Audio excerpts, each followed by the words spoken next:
Segment 2, Gold and Black Live. Very special guest here. Gary Danielson joins us. Gary will be on the call for tomorrow's game, Purdue versus Penn State. The Boilermakers have a steep hill to climb, to say the least. Gary, first, thanks for taking the time today.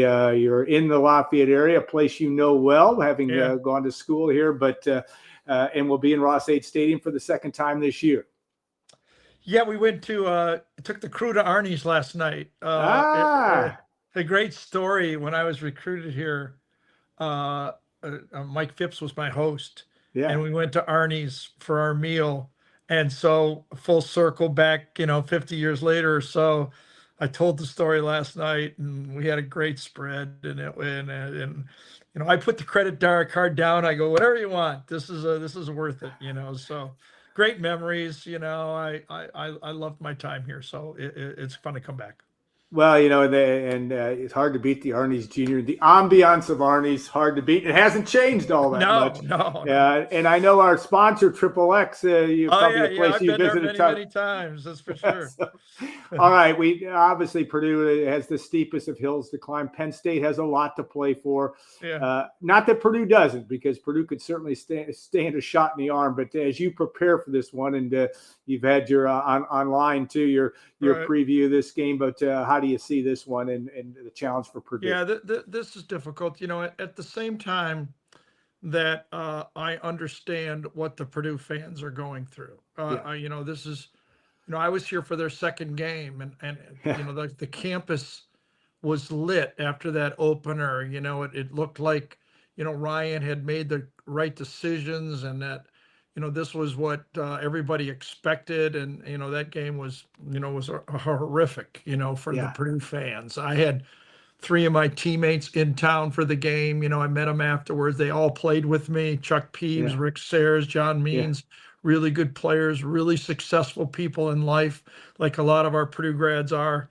But that was tough, and I know the population is down about it. But at the same time, I can understand that the Penn State fans, they've gone through, since they entered the Big Ten, they've never gotten in the playoffs. Their program, what they think of their program, they've been right there. They can't get over Michigan. They can't get over Ohio State. And now they have a chance in 3 games, honestly, that they should win and make it into the playoffs. So, you're dealing with those two contrasts, and, we always do a fair job of it, but I don't think I'll have time to get in. I don't want to go on too long. I probably won't go on too long about how proud I am of, how the Purdue fans have hung in there. I mean, when you talk to other people, they're still impressed on how many show up for these games, how much they love the Boilers, basketball, football, and,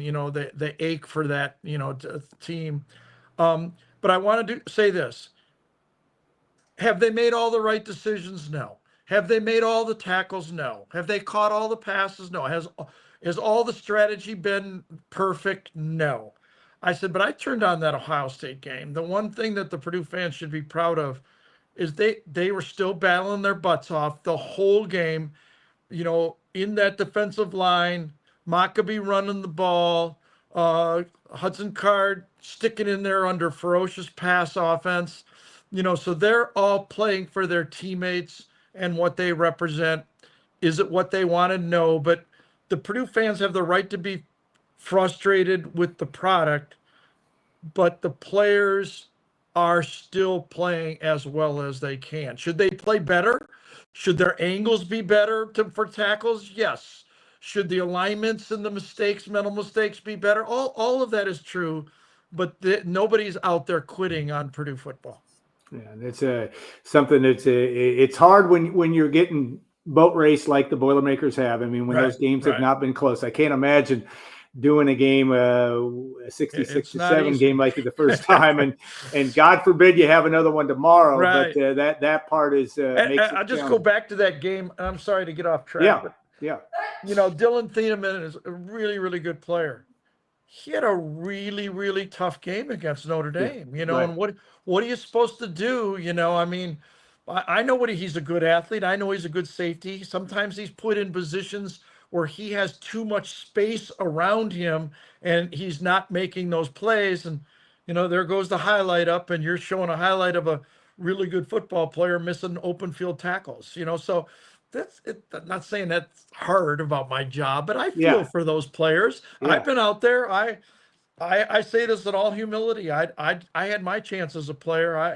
We didn't win, and we had a good football team. So, I understand it. Yeah, it is what it is. When you look now, and there's been some things written, and we don't know what Purdue's going to do and how Right. and whether they're going to move forward.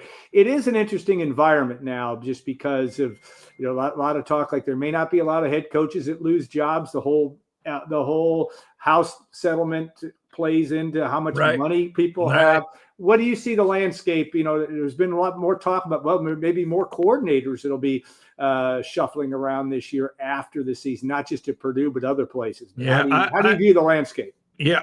I don't think anybody is ready for what is about to happen the next. I Yeah. mean, it has been upheaval of college football the last 5 years. I think that is going to look calm what it's going to look like the next 2-3 years in college football. The mass transfers that are going to be hitting, the NIL stories that are going to be coming out, the shuffling. I don't think we're done with conferences. I don't think we're done with the TV contracts of how the TV networks work together. I think this is all by the seat of the pants. The game is still beautiful, but I can understand the frustration, the frustration of people who give money to the school Yeah. and commit to the school, the players. Everything I am today, I got by sticking at Purdue when things were really tough. I Yeah. was not happy, and not happy about everything around me, although there was frustration, but not happy with how I handled it when I was 17, 18, and 19 years old. Yeah. I probably would have transferred. And what did I come out with in not transferring? A determination, a great, degree, understanding what it takes, and then a wonderful family on top of it. I mean, so the transfer thing works, and maybe I would have transferred if that was available now, but everything that I am was part of my parents raising me, my high school experience in Purdue. I'm grateful to all. I just wish for my teammates I would have been the quarterback at Purdue that I turned out to be in the NFL. I was just a much better player then. It's interesting, and it was my formative years of watching Purdue football at a 10, 11, 12-year-old. Right. You did have adversity as a player at Purdue. I mean, Yeah. you in 71, you lead the Big Ten in passing, but you separate your shoulder, as I recall. Right. And Yep. 72, they install the wishbone offense, and you're on the bench. I know. But then, one of the great stories in Purdue history, you are the only quarterback, and you're fleet of foot. We already know that even at your age now, you can run well, right? But 200 yards in the game rushing against Washington. I know. Just take us back to that day. And again, it ended up being a disappointment because you guys lost and you weren't feeling well. But tell us about that game, because it's unbelievable. If you look at the streak that, Purdue's on, this losing streak, it goes all the way. There's a similar one that I participated in 71 and 72. Right. You're right. I got hurt. I think I was about to break the Big Ten passing record in the first half against Iowa my junior year, and I got hit on. I think I was throwing a pass to Darryl Stingley on a touchdown, and it was either he or Rick Sayers, and got hit, broke my collarbone. I ended up needing surgery at the end of the year, but I missed a couple games, played with a chain and stuff, getting shot up, and I was harnessed, and we lost our last 4 games or 5 games, and then we lost our first 3 games my senior year. We embarrassing loss to Bowling Green running the wishbone, and you're correct, I didn't start in that game. A really great running quarterback, Bo Bobrowski from Ohio. Bob, great kid, great player. Our team just wasn't ready to run that offense, and then they put me in the second game, and we're playing Washington. We had just, I don't know if you remember this, the year before, we had gone to Washington. One of the great games, 38, I had thrown an 8, I didn't throw it all 80 yards, but I threw it past to Darryl Stingley, and he ran the rest of the way for a touchdown to take the lead, and then Sonny comes back and beats us, and we had a really good NFL-type defense, and he took it down the field, and this year we play him again, and I think I rushed for 227 in the first half.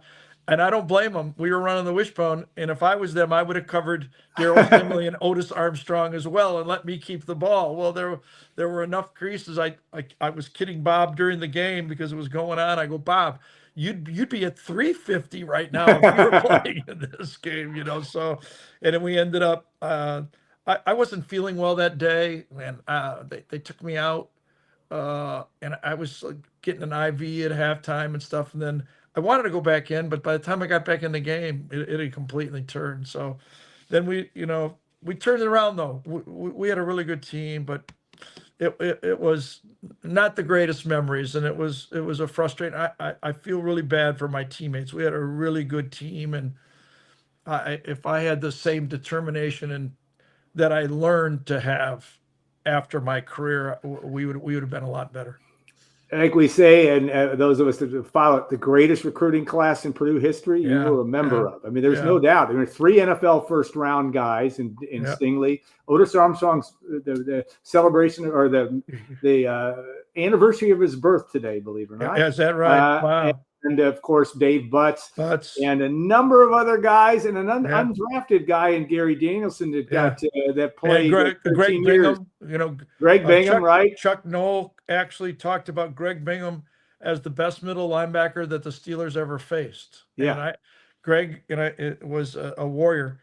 Greg tells the story, and I've talked to him, that he never missed a practice or a game in his whole career playing middle linebacker for the Houston Oilers. So, we had a lot of good players. Gary Rivnak, all Big Ten defensive end. But part of that was, and I think we can learn. Stevie, that we learned is we were all attracted to Purdue because the year before, what Mike and Leroy and those guys had done, at Purdue, they were number 1 in the country, Sports Illustrated preseason number 1, So we were all there. None of us were eligible our freshman year, but greatness attracted great players, and that's the kind of thing about college football and what Ryan is fighting right now. I mean, Purdue caught a tough break. I mean, probably there's only one school that Coach Brown would have left for is Louisville, and nothing against Ryan. I've known Ryan a long time, as assistant coach, but that's a tough break. Suppose right now, as well as Coach Signetti is doing at IU, that he was a graduate of Michigan, and all of a sudden Michigan calls him up. I mean, that's how you can get a bad break for a school. So, those are fun years, but they also were, to be honest, very, very frustrating years of my career. I was good before, and I was pretty damn good after, but that was a tough 3 years. I apologize to my teammates every time I see them. Let's put it that way. I don't know if that's necessary, but that is such an important lesson today. I mean, in terms of what we see, and yes, the availability of transfers and NIL, it's just a different world. Right. All right, I want to get quickly into your broadcast career, of course. Sure. 1990. So this is your 35th season of doing this. You did the SEC all the way up to this year. You get thrown to the Big Ten, which is not a slouch league by any stretch. No. But what has that been like? How have you evolved as an analyst? You're the best in the business and put a lot of work into it. But what has that been like for you as you've continued to improve, dating all the way back to 1990? No, that's interesting. So my very first game in 1990, I actually got a interview. It was almost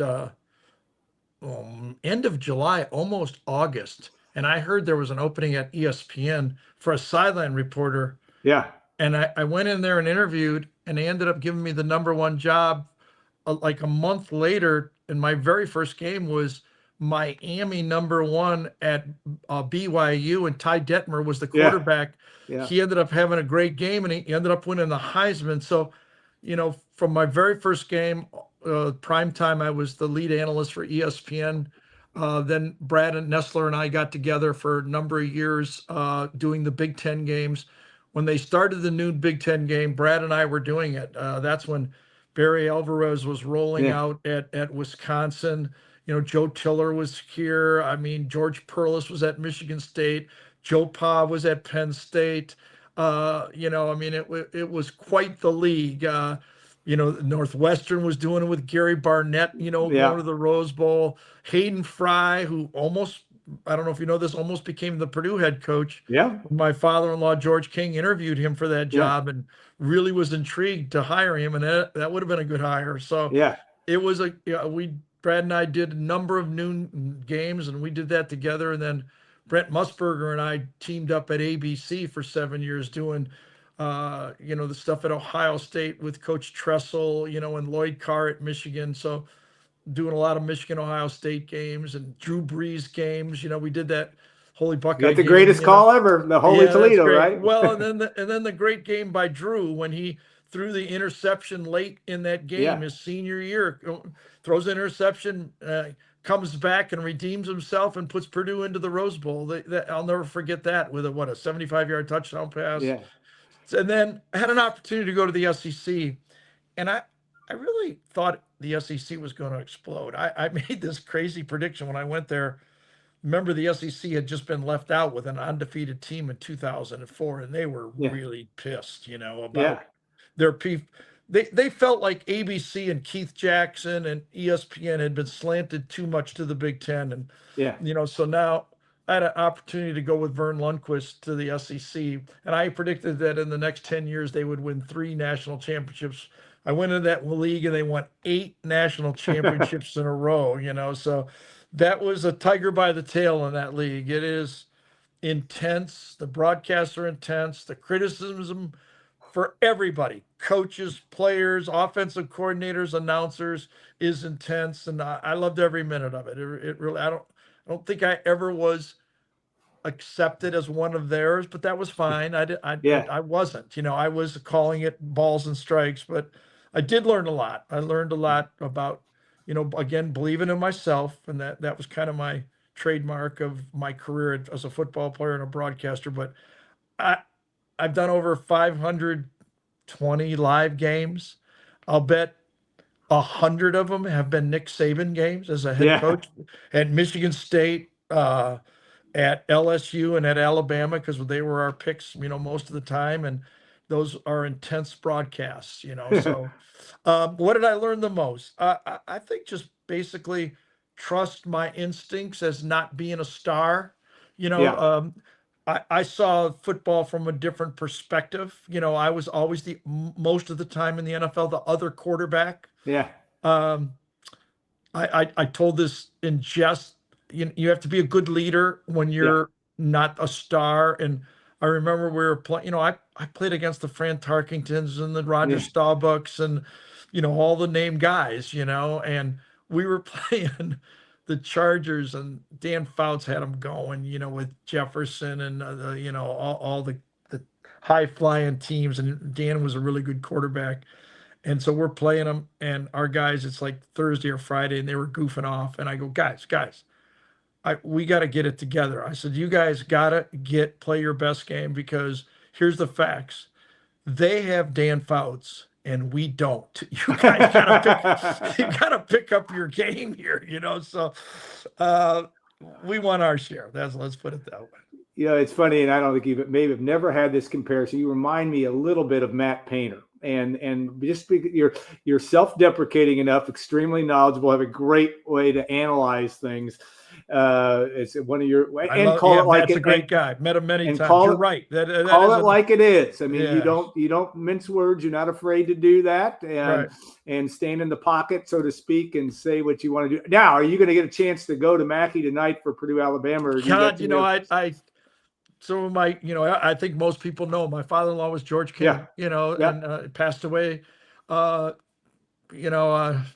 remember those days, the Rick Mount days, the Billy Keller days. And I loved going there and watching games. My favorite player was George Faber back in the day. I just loved the way he played, So I'm not going to be able to go, but I do miss Mackey. My wife and I used to go. We met at a Purdue basketball game when she was actually still in high school. So those are great memories. And it's a funny thing to me, and I tell this to everybody. The day I was recruited here, I guess it was 67 67 or my first visit, or You'd have been, 68. yeah, Yeah. probably 69 actually, because didn't they recruit a Well, lot in I the? Yeah. So know, you're a but freshman. That's right. yeah, That's right. but I was recruited. I was still, it was my Yeah. junior year, or my, 68ish. But Mackey Arena looks as perfectly clean and polished as the day I went there in 1968 or 69. Yeah. And every It time I does. go in there, I marvel at the respect everybody at this university has for that arena. Yeah. You can't go tonight, but it is a treat. We always say I now it know, has good game. become the Fog Allen Cameron Indoor Stadium, Absolutely. and then Mackey Arena. There, it's certainly that. Last question for you, Gary. Just the guys you've worked with and some great people. I know Vern Lundquist, Yeah. Brad Nessler, Brett Musburger. Just a little bit about those guys and just how they have made you. You've made yourself look good, but No, they've you're made you right. look good in terms of that. What qualities of each of them? Maybe a little bit different, a little bit the same in Yeah, terms that's of great. That's a broadcasting. great question. I don't think anyone in doing this has been as fortunate as I have. I've worked, there's 100% 3 Hall of Fame announcers. Okay. I worked 7.5 years with Brad Nessler at ESPN and ABC. And then I moved, and he started working with Bob Greasy for a number of Yeah. years, and then Todd Blackledge. And then I worked with Brett Musburger for 7 years, then with Vern Lundquist for I think 11 years, and now back with Brad for, this will be our 7th or 8th year, something like that. But they are unique and they are different. They're all 3 are Hall of Famers. There's no doubt about that. Brent was bigger than life. He Yeah. could walk into any room and light up the room, and everybody would love him. He could join a group of truck drivers having a beer, and he would fit right into that conversation, and everybody would love it. He had an aura about him doing a game. He was much more in charge of a game than maybe like working with Vern. Vern was the consummate Pat Summerall type, respecting the game. And Vern, when I first got there, always had a bit of a chip on his shoulder that he was never recognized as the top level guys, but and through his time with the SEC, he just began to grow and grow. And then the golf, The golf is great. and his Yeah. spot at CBS, he became a legend. And you could not go anywhere.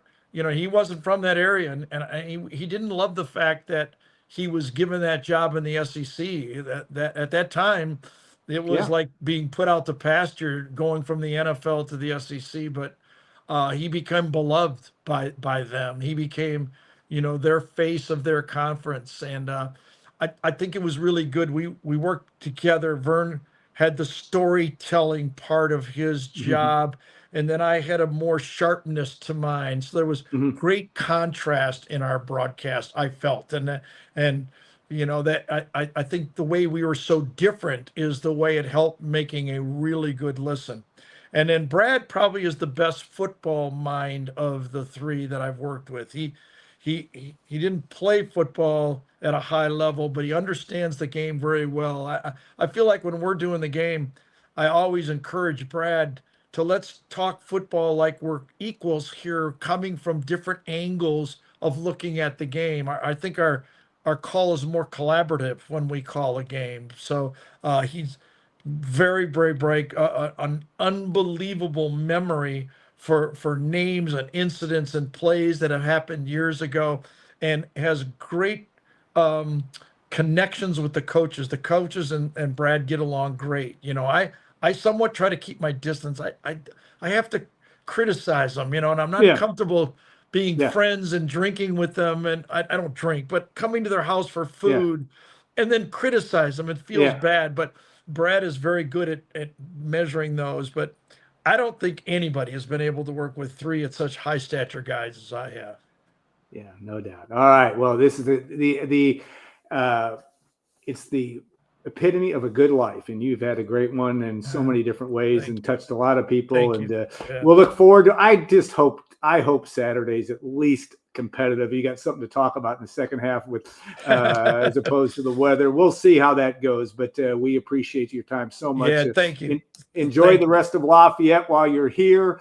and it changes every time you come. And absolutely. that part is For true. many years, after we played our Thanksgiving game with the Lions, we would get in our truck and drive back to West Lafayette and visit George and Jeannie and have our Thanksgiving here back in West Lafayette. So those are all really, really great memories. Yeah, you had the world's greatest mother-in-law. Yeah, I will say sure. that. I would say that.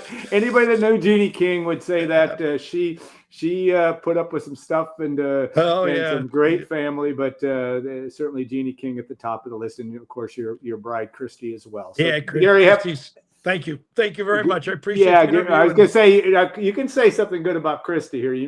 She's just like her mom, and got 14 grandchildren, so she's going to a game every night. We're in our 70s now, so she is committed, and nobody goes to more games or whatever than she does. That's for sure. Yeah. All right. Sounds great. And thanks. We appreciate that. We will be back in a couple minutes. Chris Kramer, Purdue men's basketball legend in his own right, will join us for segment 3. But Gary, thanks again, and we'll look forward to your broadcast. Yeah. Thanks. Go Boilers. You got it.